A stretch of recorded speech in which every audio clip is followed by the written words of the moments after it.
Hello friends, I am Prabhat Poddar. 30 April 2020 CKP cooperative bank, ये एक Mumbai based cooperative bank है।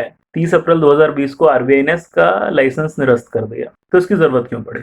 इस बैंक के कुल मिला के 158 करोड़ रुपए के लोन है, लोन बुक जिसको हम कहते हैं, जिसमें से 154 करोड़ एनपीए है। यानी इस बैंक ने अगर 100 रुपए का लोन दिया है तो उसमें से 97% का पैसा जिसने लिया है वो वापस नहीं कर रहा है, नॉन परफॉर्मिंग एसेट है। तो 97% का अगर एनपीए है, केवल 4 करोड़ उसका स्टैंडर्ड एसेट, यानी 4 करोड़ का लोन ठीक चल रहा है, बाकी 154 करोड़ का ठीक नहीं चल रहा, तो ये बैंक वैसे भी नहीं चल सकता सर। तो नॉर्मली 3% का एनपीए होना चाहिए, यहाँ 3% ही ऐसा है जो एनपीए नहीं है। इस चीज़ के लिए आरबीआई ने कई बार नोटिस दिए थे बैंक को, लेकिन जो मैनेजमेंट था वो कोई बहुत अच्छा प्लान कर नहीं पाया कि हाँ भाई इस स्थिति को हम सुधारें कैसे। और ना ही कोई बड़े बैंक के साथ इस बैंक का मर्जर प्लान है। देखिए, एक बैंक है, कमजोर हो रहा है, धीरे धीरे डाउन होता जा रहा है, तो एक बेहतर चीज हो सकती थी कि एक बड़ा बैंक उसको टेक ओवर कर ले। लेकिन यहाँ स्थिति यह है कि कोई बड़े बैंक के साथ टेक ओवर का प्लान भी नहीं, तो आरबीआई ने कहा ठीक है, आपसे नहीं हो रहा, आपका लाइसेंस रद्द करते हैं, आपको काम धंधा भी नहीं करने देंगे। बैंक की नेटवर्थ, अब देखिए नेटवर्थ एक थोड़ा सा टेक्निकल कंसेप्ट होता है कि देखिए कोई भी बिजनेस है उसमें मालिक अपना पैसा लगाता है और कुछ मुनाफा कमाता है, यानी पूंजी लगाता है और पूंजी पे कुछ मुनाफा कमाता है। तो जो पैसा मालिक ने लगाया उसको हम नेटवर्थ बोलते हैं कहीं ना कहीं। इसकी नेटवर्थ नेगेटिव है, -239 करोड़ रुपए। टोटल डिपॉजिट्स जो जनता से लिए गए हैं, देखिए एक बैंक का काम होता है जनता से पैसा लेना, जनता को पैसा देना, वो है 486 करोड़। 1.31 लाख कस्टमर हैं जिनकी लाइफ लॉन्ग सेविंग इस बैंक में होगी। देखिए, आप कह सकते हैं कि भाई भारत जो इतनी बड़ी इकोनॉमी है उसमें 400, 450 या पौने 500 करोड़ का डिपॉजिट इतना बड़ा मायने नहीं रखता। तो ये बात सही है, बहुत ज़्यादा मायने नहीं रखता, लेकिन जिन लोगों का पैसा डिपॉजिट्स में रखा है, अब अगर ये बैंक डूब गया तो इनके डिपॉजिट्स का क्या होगा? क्योंकि इस बैंक ने जनता से पैसा लेके ही लोगों को लोन दिया है। आरबीआई का एक कंपनी है DICGC, deposit insurance and credit guarantee corporation, ये हर बैंक अकाउंट को 5 लाख का इंश्योरेंस देता है। यानी इन केस भगवान न करे ऐसा कोई केस हो जाए कि आपका बैंक डूब जाए, तो अगर आपके खातों में 5 लाख रुपए तक पैसा है तो आपको मिल जाएगा। लेट से एक आदमी है जिसके 10 लाख रुपए पड़े थे बैंक के खाते में और वो अनफॉर्चुनेटली वो बैंक डूब गया, तो डीआईसीजीसी आपको 5 लाख रुपए तक पैसा वापस कर देगी, इंश्योरेंस है। 5 लाख से कम का डिपॉजिट है 3 लाख रुपए, तो पूरे 3 लाख मिल जाएंगे। लेकिन हो सकता है कि कई लोगों का 5 लाख से ज्यादा पैसा इस बैंक में रखा हो, और अगर इस बैंक से रिकवरी नहीं हो पाई तो उनका पैसे का क्या होगा? 1915 में ये बैंक बना था। माटुंगा मुंबई में इसका हेड ऑफिस है। 8 ब्रांचेज हैं जो मुंबई और थाने के क्षेत्र में है। क्यों डूबा ये बैंक? जो सबसे बड़ी गलतियां कुछ बैंक करते हैं, खासतौर से कोऑपरेटिव बैंकों में जो एक प्रणाली देखी गई है कि कुछ छोटे बोरो, कुछ कम बोरोवर्स को बहुत ज्यादा पैसा दे देता है। हमने पीएमसी बैंक का जो वीडियो बनाया था उसमें भी हमने यही चर्चा की थी कि एक बैंक ने अपना 73% लोन एक ही कंपनी को दे दिया था, एचडीआईएल को, और एचडीआईएल पैसा वापस नहीं कर पाई तो उसका पूरा पैसा डूब गया। सेम चीज यहाँ हुई। कई कोऑपरेटिव बैंक्स की तरह सीकेपी बैंक ने भी कुछ चुनिंदा ग्राहकों को बहुत सारा उधार दिया, और ये ज्यादातर ग्राहक जो थे ये रियल एस्टेट बिजनेस से जुड़े थे, रियल एस्टेट डेवलपमेंट से जुड़े थे, जो कॉमन मिस्टेक हमने थ्रू आउट देखी है। 2012 तक मुंबई का जो मार्केट था रियल एस्टेट का वो अच्छा चल रहा था, तो कंपनियां भी अच्छी चल रही थी, तो बैंकों का पैसा भी चुका रही थी। 2012 के बाद कहीं ना कहीं बाजार थोड़ा कमजोर होने लगा।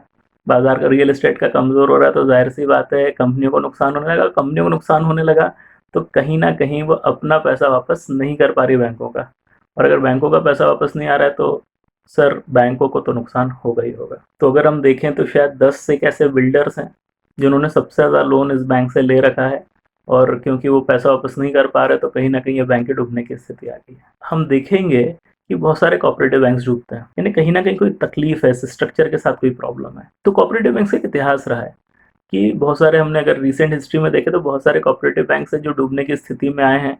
ऐसे बहुत सारे बैंक हैं जिनको आरबीआई अलग अलग प्रकार के रिस्ट्रिक्शंस में डाल रहा है। ऐसी स्थिति क्यों आ रही? क्योंकि कोई ना कोई तो तकलीफ है। वो तकलीफ है डुअल रेगुलेशन। आपको जान के आश्चर्य होगा कि एक नॉर्मल बैंक का जो रेगुलेटर आरबीआई अकेला ही वो उसके लिए नियम बनाता है और उसको चलाता है, और अगर नियम नहीं माने तो पनिश करता है, पूरा काम आरबीआई करता है नॉर्मल बैंक्स में। लेकिन कोऑपरेटिव बैंक्स में ऐसा नहीं है। कोऑपरेटिव बैंक्स में आपको पता चलेगा कि अलग अलग प्लेयर्स हैं, आरबीआई भी है, नाबार्ड भी है, स्टेट गवर्नमेंट भी है, सेंट्रल गवर्नमेंट भी है। आरबीआई अकेला रेगुलेटर नहीं है कोऑपरेटिव बैंक का। जिस राज्य में भी ये कोऑपरेटिव बैंक काम करता है उस राज्य सरकार ने भी रेगुलेशन में हिस्सा लेना है। हर राज्य में एक रजिस्ट्रार ऑफ कोऑपरेटिव सोसाइटी होता है और ये registrar of cooperative society RBI के साथ मिलकर कोऑपरेटिव बैंक को रेगुलेट करता है।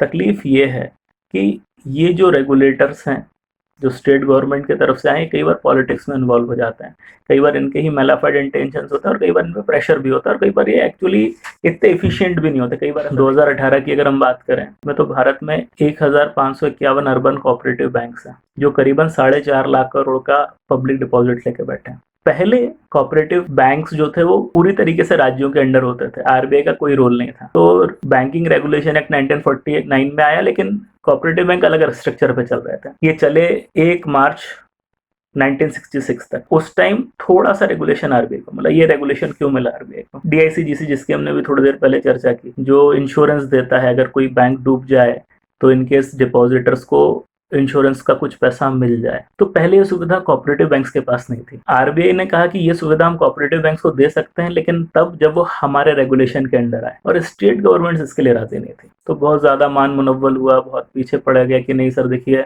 आपका कहीं ना कहीं रेगुलेशन का प्रॉब्लम आता है, स्टेट गवर्नमेंट की पॉलिटिक्स इन्वॉल्व हो जाती है और बहुत सारी चीजें बीच में आने लगी।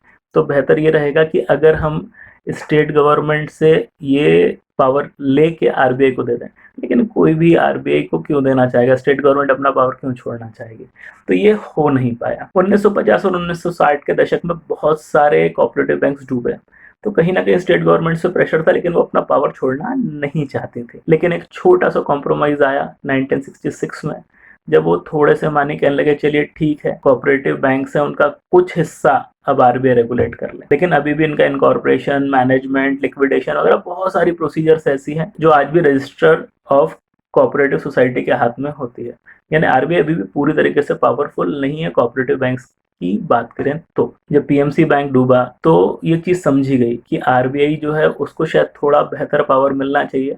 तो रिसेंटली गवर्नमेंट कोशिश कर रही है कि आरबीआई के पावर्स कोऑपरेटिव बैंक के मामले में बढ़ाए जाए। देखिए एक बड़ी इंटरेस्टिंग चीज है, एक नॉर्मल बैंक जैसे एसबीआई हो गया, पीएनबी हो गया, ये बैंकिंग रेगुलेशन एक्ट के अंतर्गत आते हैं लेकिन ये एक नॉर्मल कंपनी माने जाते हैं। तो भारत में कंपनीज एक्ट भी है, तो ये कंपनीज एक्ट के अंतर्गत फॉर्म होते हैं लेकिन आरबीआई इनको टेक ओवर कर लेता है और वहां कभी प्रॉब्लम नहीं आती। क्यों नहीं आती? क्योंकि कंपनीज एक्ट और आरबीआई एक्ट के बीच में कॉन्ट्रडिक्शन कहीं नहीं आता, या कभी इस बात की चर्चा नहीं होती कि भाई कंपनीज एक्ट कहाँ खत्म होता है, आरबीआई एक्ट कहाँ चालू होता है, या बैंकिंग रेगुलेशन एक्ट कहाँ चालू होता है।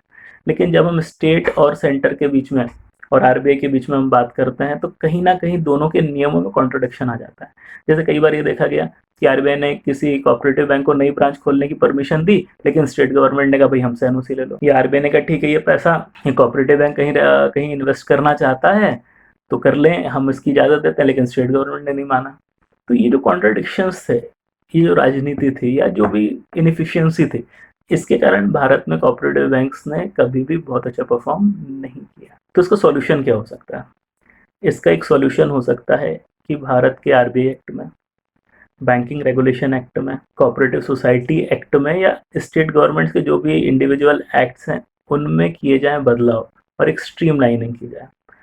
किस एंटिटी का क्या काम है, कहाँ शुरू होता है, कहाँ खत्म होता है, इसको बहुत क्लियरली डिफाइन किया जाए ताकि आपस में लड़ाई झगड़ा ना हो। आधे टाइम तो टर्फ और चलती रहती है कि ये मेरा काम है, ये आपका काम है, ये मुझे करना चाहिए, आपको बीच में इन्वॉल्व नहीं होना चाहिए।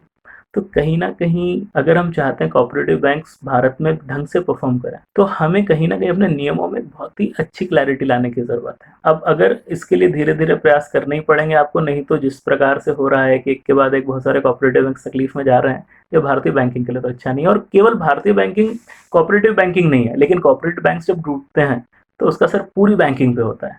तो कहीं ना कहीं बैंकिंग से लोगों का विश्वास कम हो रहा है। तो ये हमारा, सरकार का, सबका काम है कि कहीं ना कहीं हम इस पर ध्यान दें और अपने नियमों में बेहतर बदलाव करें जिससे हमारी बैंकिंग में लोगों का विश्वास बना रहे। ये वीडियो कैसा लगा उस पर आपकी कोई भी राय हो या कोई भी शिकायत हो उसको बताइएगा। साथ ही साथ आप अगर कुछ शेयर करना चाहें, अपना कोई पर्सनल एक्सपीरियंस शेयर करना चाहिए, किस प्रकार का वीडियो आप चाहते हैं बनाना चाहिए, तो वो भी प्लीज़ कमेंट करिए। और तब तक के लिए have a great day. Thank you.